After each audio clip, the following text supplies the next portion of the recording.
Hi 10 ലക്ഷം രൂപ ബജറ്റിൽ ചെയ്യാൻ പറ്റുന്ന വീടുകളുടെ പ്ലാനുകൾ ഉൾപ്പെടുന്ന വീഡിയോ സീരീസിന്റെ മൂന്നാമത്തെ വീഡിയോ ആണ്. ഇന്നത്തെ വീഡിയോയിൽ നമ്മൾ 540 സ്ക്വയർ ഫീറ്റ് ഏരിയ വരുന്ന വീടിന്റെ പ്ലാനാണ് കാണിക്കുന്നത്. ഈ 10 ലക്ഷം ബജറ്റിന്റെ കേസ് ഞാൻ എല്ലാ വീഡിയോയിലും പറഞ്ഞിട്ടുണ്ട്. നമ്മൾ 550 സ്ക്വയർ ഫീറ്റിൽ താഴെയുള്ള വീടുകളായിരിക്കും ഇതിൽ നമുക്ക് ബജറ്റായിട്ട് ക്വാളിറ്റിയിൽ ഒരു കോംപ്രമൈസും ചെയ്യാതെ ചെയ്യാൻ പറ്റുക. ഞാൻ ഹരിദാസിന്റെ പരിപാടിയിലേക്ക് എല്ലാവർക്കും സ്വാഗതം. തൃശ്ശൂർ എറണാകുളം ജില്ലകളിലാണ് ഞങ്ങളുടെ ഓഫീസുകൾ വരുന്നത്. നിങ്ങൾക്ക് വീട് നിർമ്മിക്കാൻ വീടിന്റെ പ്ലാൻ 3D പെർമിറ്റ് അല്ലെങ്കിൽ ചെയ്യാനായിട്ടാണ് താഴെ കൊടുത്തിട്ട് നമ്മൾ കോൺടാക്ട് ചെയ്താൽ മതി. പരിപാടിയിലേക്ക് വീടിന്റെ 3D പ്ലാൻ ആണ്. ഈ ഭാഗത്തായിട്ട് സെറ്റ് ഔട്ട് വരുന്നുണ്ട്. സെറ്റ് ഔട്ട് നിന്ന് ഈ ഒരു ലിവിംഗ് ഏരിയയിലേക്കാണ് കിടക്കുന്നത്.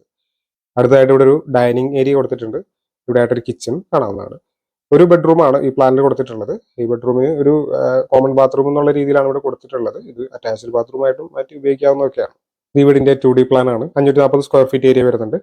ഇവിടെയായിട്ട് സിറ്റ് ഔട്ട് 334-130 സെന്റിമീറ്റർ എന്നാണ് സിറ്റ് ഔട്ടിന്റെ അളവ്. സിറ്റ് ഔട്ട് നിന്ന് ഈ ഒരു ലിവിംഗ് ഏരിയയിലേക്കാണ് കിടക്കുന്നത്. 290-290 സെന്റിമീറ്റർ എന്നാണ് ലിവിംഗ് ഏരിയയുടെ സൈസ് കൊടുത്തിട്ടുള്ളത്. അടുത്തായിട്ട് ഡൈനിങ് 278-432 സെന്റിമീറ്റർ എന്നാണ് ഡൈനിങ് ഏരിയയുടെ അളവ്. ഈ ഭാഗത്തായിട്ട് കിച്ചൺ വരുന്നുണ്ട്. ഇവിടെ ഒരു ബെഡ്റൂം 290-250 സെന്റിമീറ്റർ എന്നാണ് ഈ ബെഡ്റൂമിന്റെ അളവ്. ഒരു കോമൺ ബാത്റൂം കൊടുത്തിട്ടുണ്ട്. ഈ ഒരു പ്ലാനിൽ ഒരു ബെഡ്റൂം ആണ് കൊടുത്തിട്ടുള്ളത്. ഇത് നമ്മൾ കംപ്ലീറ്റ് ആയിട്ടുള്ള ഒരു പ്ലാനല്ല. കാരണം എന്ന് വെച്ച് കഴിഞ്ഞാൽ ഫ്യൂച്ചറിൽ ചെറുതായിട്ട് റെനോവേഷൻ ഒരു ബെഡ്റൂം കൂടെ എടുക്കാനുള്ള രീതിയിൽ ചെയ്തിട്ടുള്ള ഒരു പ്ലാനാണ്. അതുകൊണ്ടാണ് ഒരു ബെഡ്റൂം ഇതിൽ വന്നിട്ടുള്ളത്.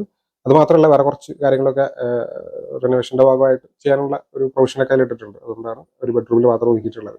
അപ്പോൾ ഈ 10 ലക്ഷത്തിന്റെ വീടുകളുടെ ഒരു സീരീസ് ചെയ്യുന്നുണ്ട്. കുറച്ച് വീഡിയോസ് അതിലുണ്ടാവും. അപ്പോൾ ഈ വീഡിയോസ് ഒക്കെ സ്ഥിരമായിട്ട് ലഭിക്കാനായിട്ട് ചാനൽ സബ്സ്ക്രൈബ് ചെയ്യാതെ കാണുന്നുണ്ടെങ്കിൽ ചാനൽ സബ്സ്ക്രൈബ് ചെയ്തേക്കുക.